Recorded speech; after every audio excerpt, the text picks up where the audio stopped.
백불 가족 여러분 안녕하십니까? 오늘 저는 그들은 우리의 밥이라 라고 하는 제목으로 하나님 말씀을 증거하겠습니다. 민수기 14장 1절부터의 말씀을 좀 같이 보겠습니다. 온 회중이 소리 높여 부르짖음에 백성이 밤새도록 통곡하였더라.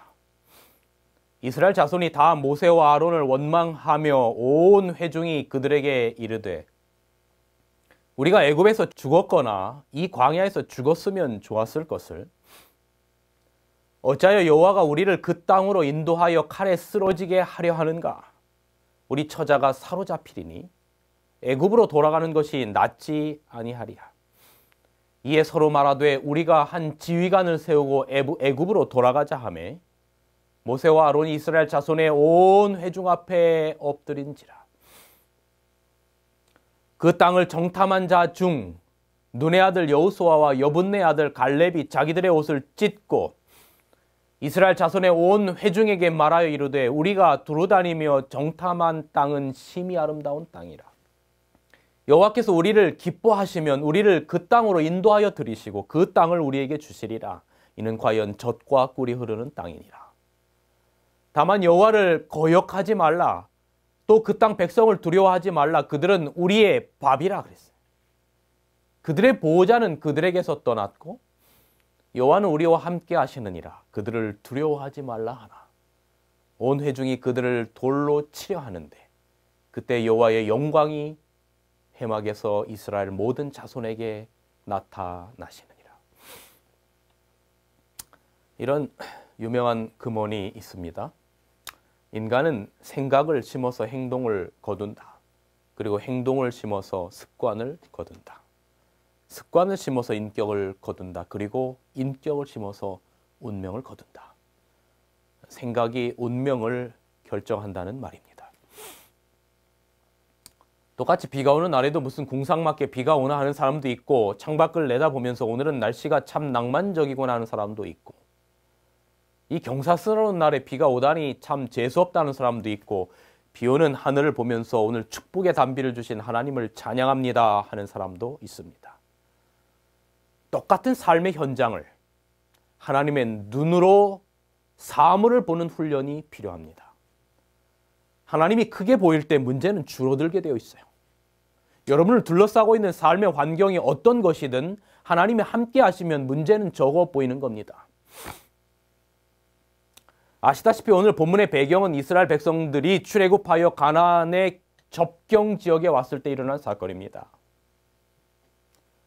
모세는 백성 중에 12사람을 정탐꾼으로 파견하여 가나안 땅을 미리 정탐하게 합니다. 이들은 단순히 스파이나 특수훈련을 받은 특공대라기보다는 이스라엘의 12지파를 대표하는 각 부족의 대표들입니다. 이들이 그 땅을 40일 동안이나 상세히 탐지하고 돌아와서 백성들 앞에 보고하였습니다.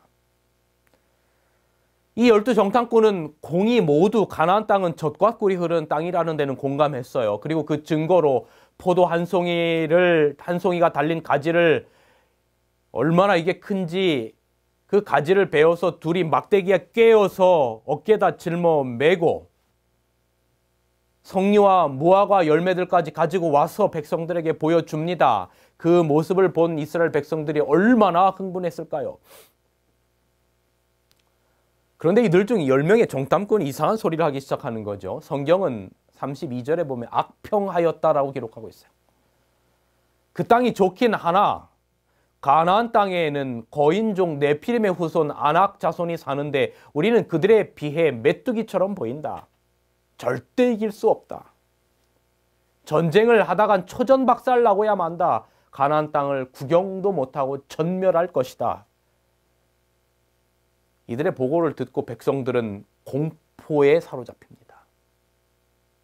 밤새도록 두 다리를 뻗고 퍼지고 앉아서 방성대곡하며 울었어요. 엄청난 절망감이 온 회중을 사로잡았습니다. 그래서 하나님을 원망할 뿐만 아니라 사태가 발전돼 모세와 아론을 원망하고 돌로 쳐 죽이려고까지 합니다. 사실 어떻게 보면 이해도 가는 것이 가나안 땅을 위해 지금까지 고생하며 왔지요. 그게 인생의 희망이었고 소망이었습니다. 그런데 그게 하루아침에 무너지는 소리를 들으니 그동안에 하나님을 믿는 신앙이라는 것이 하루아침에 무너지는 겁니다. 여러분, 이것이 이스라엘 백성만의 이야기가 아니라 오늘 우리의 삶은 어떤가요? 우리가 어떤 신앙이라고 하는 것 때문에 때로는 이렇게 승천해 있다가 순간 우리의 삶 속에서 어떤 절망감, 어떤 문제, 작은 문제 하나가 퍼지기 시작했을 때 우리의 신앙이라는 것이 더 이상 힘을 발휘하지 못하고 맥없이 무너지는 경험을 하고 있지는 않으십니까? 여러분, 그래서 다른 사람을 섬기고 이끌어내야 하는 리더가 던지는 말 한마디와 그들의 신앙과 철학은 모든 백성들의 영혼과 삶에 얼마나 치명적이고 결정적인 영향을 미치는지 알 수 있는 겁니다. 여기서 지도자들의 언행이 얼마나 중요한지를 보는 겁니다. 10명의 정탐꾼이 가졌던 태도와 생각을 성서 심리학적으로 우리가 메뚜기 사고라고 합니다. 메뚜기 사고는 문제를 지나치게 확대해서 과장해서 설명합니다. 상대방을 거인으로 보고 자신은 메뚜기처럼 작고 미약한 존재로 평가합니다. 이 사고는 패배주의자의 마음이지요. 부정적인 사고방식의 전형입니다. 험한 인생길과 보이지 않는 영적 전투에서 한 발자국도 전진할 수가 없는 겁니다. 이미 지고 들어가는 겁니다. 이 사건을 계기로 하나님께서 20대 이상의 모든 사람들, 여호수아와 갈렙을 제외하고 나머지 모든 사람들은 가나안 땅에 못 들어갈 것을 말씀하십니다. 그리고 바로 가나안 접경에서 다시 광야로 돌려서 40년간을 광야에서 유리하는 자가 되게 하십니다. 여러분, 백성들이 절망과 분노가 지도자 모세를 죽이려는 살벌한 분위기로 변할 때에 여호수아와 갈렙이 백성들 앞에서 나서서 자기 옷을 찢었습니다.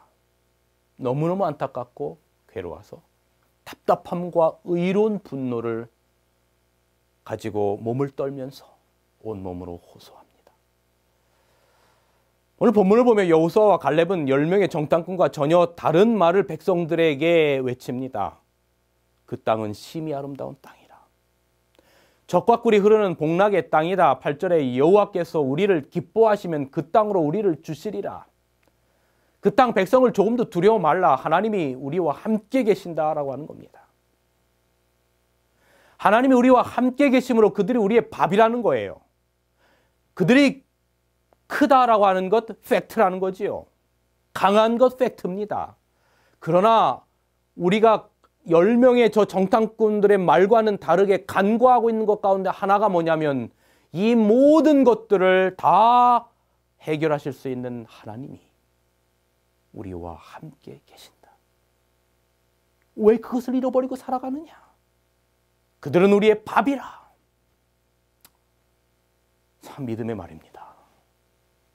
긍정적인 말입니다. 백성에게 용기와 비전을 심어주는 말입니다.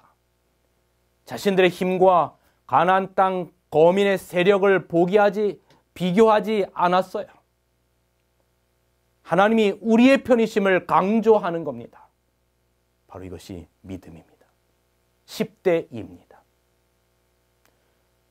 12명 중에 10명은 하나님을 바라보지 못하고 부정적인 생각에 사로잡혔고 12명 중에 2명만이 믿음으로 반응한 겁니다. 지금도 마찬가지입니다. 소수가 하나님의 편에 섭니다. 절대 다수는 자기를 분석하고 상황을 평가하는 데 뛰어나지만 하나님을 보지 못합니다. 하나님의 역사는 선악간의 대쟁투의 역사 가운데 소수의 믿음의 사람을 통하여 이루어져 왔습니다. 하나님 나라의 운동은 군중운동이 아니에요. 사람의 수를 모으고 대중을 동원하여 깃발을 많이 올리는 이것이 하나님 나라의 운동이 아니에요. 하나님은 깨어있는 소수의 남은 무리를 통하여 일하십니다. 마지막 역사도 요한계시록 12장 17절에 사단이 분노하여 돌아갔어. 여자의 남은 무리, 즉 하나님의 계명을 지키며 예수의 증거를 가진 그 소수의 사람들과 함께 싸움에서 마침내 남은 무리가 승리할 것을 이야기하고 있는 것입니다. 아낙 자손이나 우리의 영적 대적이 진정 두려워하는 것은 여호수아와 갈렙 같은 진실한 믿음의 사람 한 사람이에요. 자기 목숨을 지키기 위해서라도 침묵하는 것이 지혜로운 때에 옷을 찢으며 하나님의 뜻을 외칠 수 있는 진리에 굳게 선 그 한 사람. 힘의 균형이 깨어진 상황 가운데서도 진리가 비진리에 의해 압도당하는 듯이 보이는 그런 때에도 살아계신 하나님의 존재를 분명히 바라볼 수 있는 사람이 진정한 그리스도인입니다. 하나님은 그 한 사람을 찾는 겁니다. 예레미야 5장 1절 너희는 예루살렘 거리로 빨리 왕래하며 그 넓은 거리에서 찾아보고 알라. 너희가 만일 공의를 구하며 진리를 구하는 자를 한 사람이라도 찾으면 공의를 구하며 진리를 구하는 자를 한 사람이라도 찾으면 내가 이 성을 사하리라. 고대 전쟁에서 전쟁의 승패는 칼과 창과 이런 무기들입니다. 무기와 군사력에 의해서 전쟁의 승패가 좌우되는 거죠. 그러나 성경의 모든 전쟁에서, 구약 성경의 모든 전쟁에서 전쟁의 성패를 결정짓는 것은 군사력이 아니었습니다. 이스라엘이 하나님 편에 서게 될 때, 동시에 하나님이 이스라엘의 편에 서실 때 어떤 전쟁이든지 수와 상관없이 승리하였던 거죠. 다윗과 골리앗의 싸움이 바로 그런 싸움이었고 사울과 백성의 눈에는 골리앗만 보였겠지요. 그러나 다윗은 사람들이 보지 못하는 하나님을 보았습니다. 그래서 하나님을 대적하는 그 골리앗을 향해 담대히 나아갈 수 있었던 겁니다. 다윗은 자기의 힘으로 골리앗을 이길 것이고 믿었기 때문에 당당하게 나아간 것이 아닙니다. 어떤 학자는 다윗이 물매를 던지는 전문가이고 다윗이 이 기지에 넘치는 기습 공격 전술이 아주 뛰어난 사람이었기 때문에 골리앗을 죽였다고 해석합니다. 그런데 아닙니다. 성경은 이렇게 기록합니다. 다윗이 블레셋 사람에게 이르되 너는 칼과 창과 단창으로 내게 오거니와 나는 만군의 여호와의 이름 곧 내가 모독하는 이스라엘 군대 하나님의 이름으로 내게 가노라. 또 여호와의 구원하심이 칼과 창에 있지 아니함을 이 무리로 알게 하리라. 전쟁은 여호와께 속한 것이지 그가 너희를 우리 손에 붙이시리라. 아멘.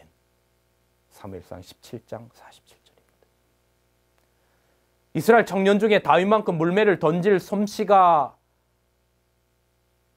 없는 사람이 어디 있었겠습니까? 역대상 12장 2절에는 물매를 던져서 호리도 틀리지 않게 던질 수 있는 사람이 700명이나 되었다고 기록하고 있어요. 호리는 머리카락 하나입니다. 그러니까 꽤 먼 거리에 머리카락을 놓고 이 물매를 던져서 머리카락을 맞힐 수 있는 사람이 700명이나 되었다는 거예요. 그 당시에 대부분 많은 사람들이 이 양치는 사회였잖아요. 그죠? 목축업이 주업이잖아요. 물론 바닷가 쪽은 어업도 있지만 모두가 어릴 때부터 들에서 양을 치던 목동들이었죠. 그래서 다윗보다 경력이 많은 사람들도 분명히 많았을 것이고 다윗보다 어쩌면 더 잘 던지는 물매를 잘 던지는 사람도 많았을 것이고 다윗보다도 더 호기가 있는 사람도 많았을 거예요. 그러나 이스라엘 백성들과 다윗의 차이는 오직 하나. 다윗이 골리앗만 바라본 게 아니라 그보다 강하고 크신 하나님을 바라보았다는 데 있는 겁니다. 오늘 저는 서구 심리학에서 말하는 부정적인 사고를 비판하고 적극적인 사고방식을 선전하기 위하여 이 자리에 선 것이 아닙니다.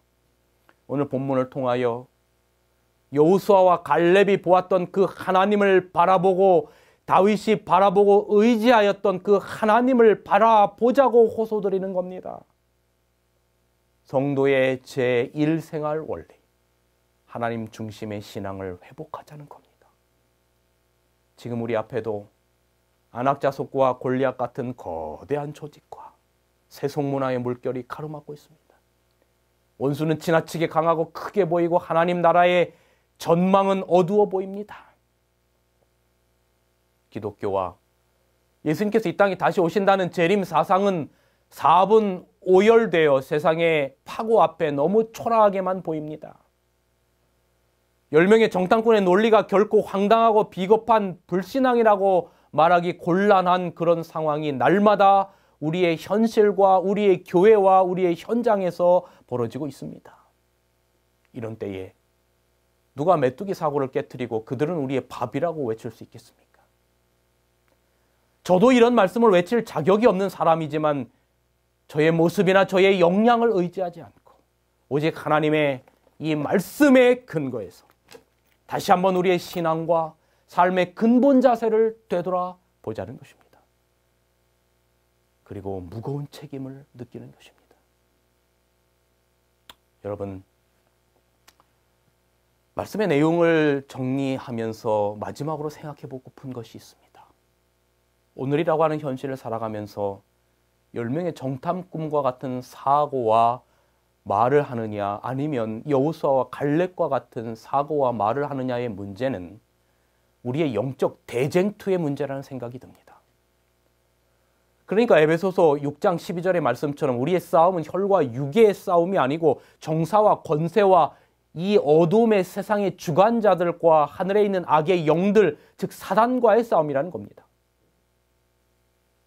여러분, 북한과 미국 간의 싸움이 아니에요. 지금 대한민국 땅에서 일어나는 북한과 남한과 혹은 중국과 북한과 미국과 남한의 싸움이 아니에요. 공산주의와 민주주의의 싸움이 아니에요. 온 인류의 구원 문제를 두고 싸우는 하나님과 사단과의 싸움이고 오늘 우리의 마음속에서 일어나는 사단과의 선악간의 대쟁투의 싸움인 거죠. 근데 감히 우리는 사단과의 싸움에서 사단은 우리의 밥이라 할 수 있겠습니까? 그렇게 감히 말할 수 있겠습니까? 있습니다. 그렇게 말할 수 있어요. 사단은 우리의 밥이라 말할 수 있어요. 그 이유가 무엇입니까? 우리를 위하여 승리하시고 십자가를 지시고 부활하셔서 지금도 저 하늘 지성소에서 우리를 위하여 십자가에서 못 박히신 그 손을 펴시고 우리를 위하여 하나님 앞에 변호사로서 중보하고 계시는 예수님 때문에 사단 앞에 당당할 수 있는 겁니다. 그분이 승리하셨고 그분이 우리의 보증이 되시고 우리의 중보자가 되시기 때문이라는 것이죠. 여기 영감의 글을 보시겠습니다. 그리스도는 지금 하늘에서 무엇을 하고 계시는가? 그는 우리를 위해 중보하고 계신다. 그분이 하시는 일로 하늘의 입구는 하나님의 영광으로 가득 차고 그 영광은 하늘을 향하여 영혼의 창을 여는 모든 사람 위에 비칠 것이다. 진실한 사람들의 기도와 통회하는 사람들의 기도가 하늘로 올라가고 있을 때 그리스도는 아버지 하나님께 제가 그들의 죄를 담당하겠습니다. 그들을 당신 앞에 죄 없는 사람으로 서게 해 주십시오라고 말씀하신다. 그분이 그들에게서 죄를 취하실 때 그분은 그들의 마음에 영광스러운 진리와 사랑의 빛을 채우신다. 아멘. 어릴 적에 싸우다가 코피가 나면 코피난 아이가 지지요. 코피가 나더라도 이기는 경우가 종종 있는데 그 코피가 나는 순간에 아버지가 왔을 때예요. 이놈들 감히 누구를 때려 하고 호통을 치시며 내 손을 잡아 일으키시는 아버지가 계시면 이기는 겁니다. 그 아버지가 우리 편에 서시기 때문에 사단과의 싸움에서 큰 소리 칠 수 있는 겁니다. 그들은 우리의 밥이라. 신명기 34장에 이스라엘 백성과 함께 했던 모세가 느보산에 올라 죽었을 때 유다서 1장 9절에 보면 사단이 모세의 시체를 두고 하나님과 다투는 이야기가 기록되어 있어요. 사단은 모세의 시체를 보고 하나님 앞에 예수님 앞에 이 모세의 시체는 내 거라고 말하는 겁니다. 모세는 내 거다. 그는 죄인이다. 그는 내 거다. 죄 가운데 죽었으니 그는 내 거다. 사단이 말하는 거죠. 그때 하나님이 뭐라고 하시는 줄 아세요? 너 입 다물어. 유다서 1장에 보세요. 내가 너를 꾸짖는다. 너 입 다물어. 모세는 내 거야. 주님 말씀하는 겁니다. 여러분, 그 하나님이 오늘 사단과의 싸움에서 말씀하신 겁니다. 너 입 다물어.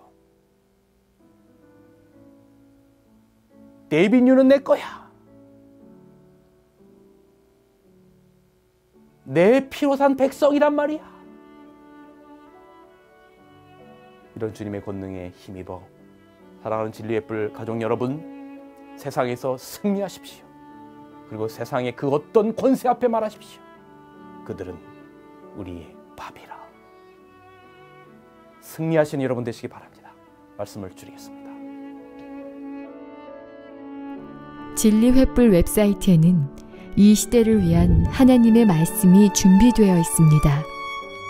다음과 같은 성경 연구 자료를 통해서 하나님을 더 깊이 만나게 되길 간절히 바랍니다.